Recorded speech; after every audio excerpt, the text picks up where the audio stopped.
Indoor air quality as a whole really came to focus maybe in the early 80s, late 70s, as a function of provisions that were put into place back in the early 70s related to the energy crisis. As we looked to conserve energy,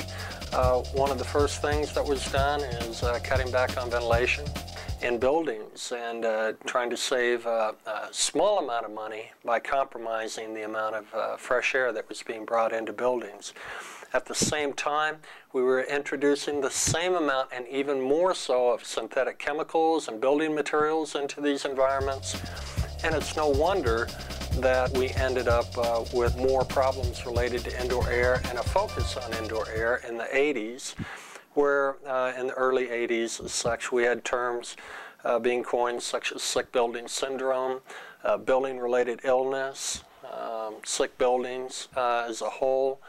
that are a function of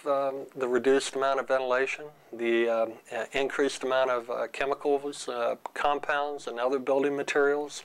and poor construction techniques as well were beginning to contribute and show up. And you add all of these together, and it's no surprise that indoor air became more and more of a focus.